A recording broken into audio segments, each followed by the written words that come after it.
السلام عليكم ورحمة الله وبركاته. أهلا بيكم في قناة مطبخ مستر شيف في حلقة جديدة ويوم جديد. لو مرة تشوفي القناة متنسيش تشتركي في القناة، ويا ريت تهتمي باللايك ده عشان بينشر فيديوهات ومحتاجة رأيكم في الفيديوهات اللي فاتت.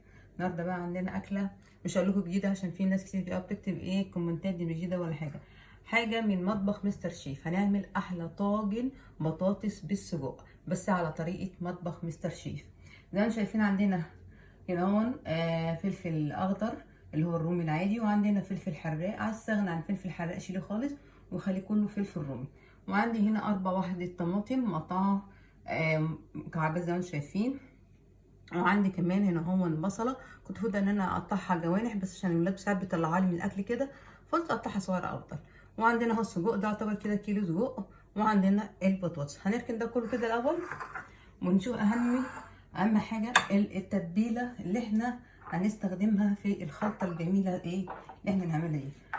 ركزوا بس معايا كده في التتبيله يا جماعه، ماشي؟ التتبيله هنحط ملح حسب الرغبه، يعني انا بحب الاولاد عندي بيحبوا الحاجه يعني يكون تمام كده يا جماعه. يبقى ملح،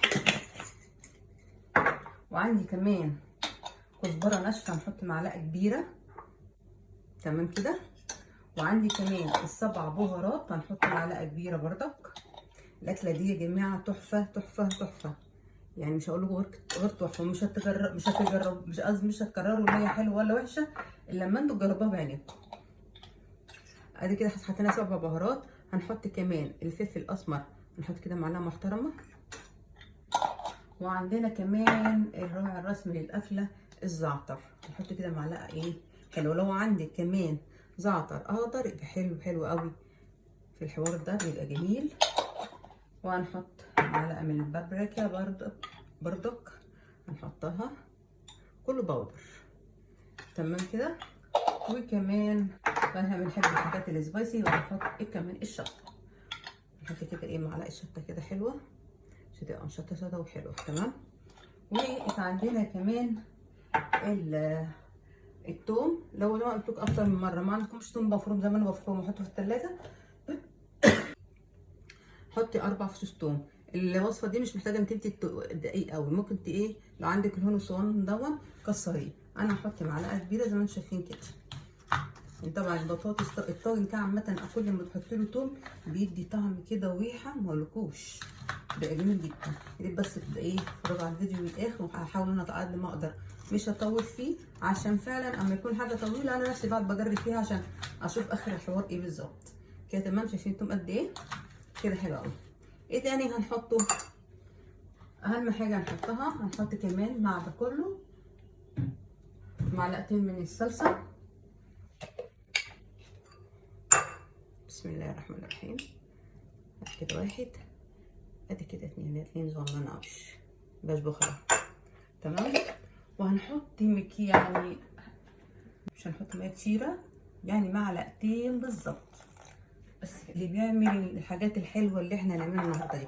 نقلب تقليبه زي ما شايفين كده، شايفين حاجه بقى الريحه بتاعت الخلطه نفسها تحفه. طب ليه ما احطهاش كلها على بعض عليها كده وخلاص، كله مع بعض وخلاص خلصت؟ لما بنعمل اي توابل معلقه من هنا ومعلقه من هنا، لا، انا عايزه التوابل دي كلها كده. هنشوف في الاخر هتتحط ازاي. شايفين عامله ازاي يا جماعه؟ بص بقت خليط. انا عايزه يبقى خليط كده، مش كل حاجه لوحدها، تمام كده. يلا نروح على البوتاجاز نشوف الطاجن البطاطس بالسجق بتاعنا هنعمله ازاي. جبنا الطاسه زي ما شايفين، وحطيت فيه مكعب زبده وحطيت فيها شويه زيت. هنحط البصل. احنا مش هنحمر الحاجه، لا، احنا هنديها تشويحه كده. زي ما انتوا عارفين الحاجه ما بتحطش في الطاجن بحب تاخد تشويحه كده، بحب اخد اديها تشويحه كده على البوتاجاز علشان كله يخش في طعم بعضيه. لكن لما باجي ارصه كده اهوت في الطاجن بحس ان الطعم مش حلو، يعني مش واخد بعضيه. لكن اديله تشويحه كده بس كده، ولا احمر ولا بتاع، لا، يعني يعتبر اللي هو حتى على بعضيه كده في الطاجن ني من الاخر. يعني انا احب كده الحاجه كده تاخد 5 دقايق او 10 دقايق على البوتاجاز، وتاخد بعضها بقى في الاخر تخش جوه الفرن وتعمل عايزاه مع بعض بقى، تدي وتاخد بعضها البصل في الخضار في الالوانات الجميله اللي احنا بنحطها مع بعض دي. حلو قوي كده، حلو قوي كده. ننزل بالفلفل زي ما قلت لكم، عايز تستغني عن الفلفل معلش ان انا بنهج عشان بس تعبانه شويه. لو انت عايز تستغني عن الفلفل الاخضر اللي هو الحراق تستغني عنيه خالص، مش مشكله خالص، مفيش اي مشكله. تمام يا جماعه، عايزين يا جماعه يا ريت تدعموني بجد. انا بجد بقوم والله الفتره اللي فاتت دي عشان خاطر ان انا اصور عشانكم كده. دعموني بجد، دعموني دعموني عشان تخلوني بجد ان انا اقدر اقوم ما اكسلش، مش عشان ساعه بس، انا فعلا تعبانه. شايفين كده. هنحط ايه كمان بقى؟ شويه البطاطس الحلوين بتوعنا دول. عامله حبه صغيره ليه؟ لمنطقه ما بعملش كتير ولا مش حد عنده كتير، هو مش بالكميه. انتوا شايفين الحاجه بقت غاليه جدا، فعلى حسب الموجود عندي ببقى عارفه اولادي بياكلوا ايه فبعمل على قدهم بالظبط. شايفين كده الطريقه الجميله حلوه دي. ناقص ايه كميه يا جماعه؟ ايه؟ طماطم. شفت مره عملت وصفه كان فيها طماطم وكتب لي تعليق مش او كومنت قالت لي طماطم، بس في ناس بتستغرب بتتفرج بس على الفيسبوك وما بتخشش على اليوتيوب، فما تعرفش الوصفه دي داخله فيها ايه ولا ايه ولا لا. يعني لو حابه انك انت تتفرجي يبقى خشي اللينك بيبقى فوق الوصفه على كده يا جماعه. لينك الوصفه اما بينزل بيبقى اللينك بتاع اليوتيوب موجود فيه مباشره في الوصفه كامله من اولها لاخرها، والطريقه وكل حاجه والمقادير. بلاش نجاوب من عندنا نقول ايه الطماطم رخيصه ولا مش رخيصه، وانا ما زعلتش وردينا قلنا عادي مفيش مشكله، بس فعلا كل فيديو بينزل فيه على طول اللينك بتاعه. كده حطينا الخضار بتاعنا كله تمام قوي. هنجيب بقى ايه التتبيله بتاعتنا اللي احنا عملناها.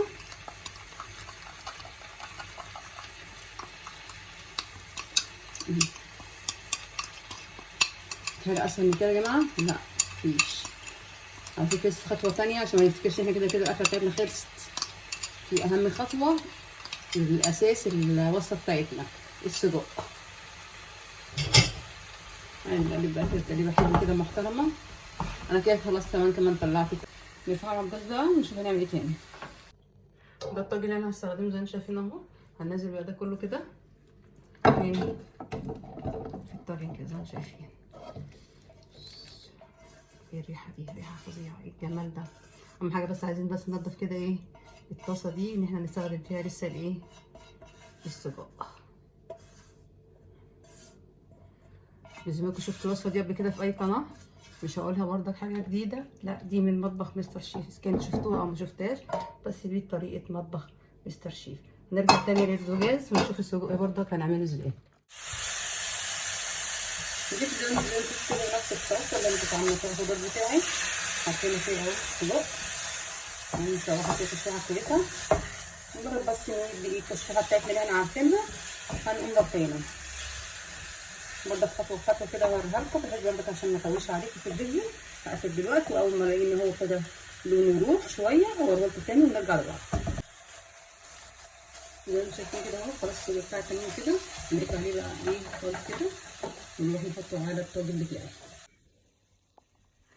اهو. الطاجن شايفين الجمال بتاعه يا جماعه. هنحط بقى كده ايه، مش هنقطع طبعا السجق، هنحطه زي ما هو كده زي ما الكتاب بيقول هنحط سجق كده. ايه الجمال ده. خلاص كده. لا احنا مولعين طبعا الفرن على درجه 180 او 200 رف اوسط. وايه نحط القنبله دي فيها، مش هما بيقولوا على الرز بلبن والحلويات اللي بتحط عليها قنبله، انا سميته ده قنبله. وهتشوفوا بقى في الاخر بعد ما يستوي كده، واصلا من قبل ما يستوي والله ريحته تحفه. اغطيه بس بالورق الفويل وادخله جوه الفرن على درجه 180 او 200. وبعد كده اما ياخد من بره قصدي يخرج من الفرن نشوف الجمال العظمه بتاع طاجن البطاطس بالسجق. الطاجن زي ما انتم شايفين يا جماعه خرج من الفرن طاجن البطاطس بالسجق. مش عايزه بقول لكم بقى الريحه ولا الجمال ده كله بقى. هنعمل بقى ايه نجيب كده حته فحميه حلوه نقوم ايه بس كده ايه العظمه والجمال يا جماعه. يا لا نقرب شويه كمان يا جماعه الكاميرا شويه نشوف الجمال اللي جوه. شايفين عامل ازاي حاجه عظمه. نحط بقى كده ايه اسمها ايه يا جماعه الفحمه. انا هنحط الفحمايه هنا، بس مش هنحط المره دي بقى زيت. هنحط ايه؟ هقول لكم هنحط ايه.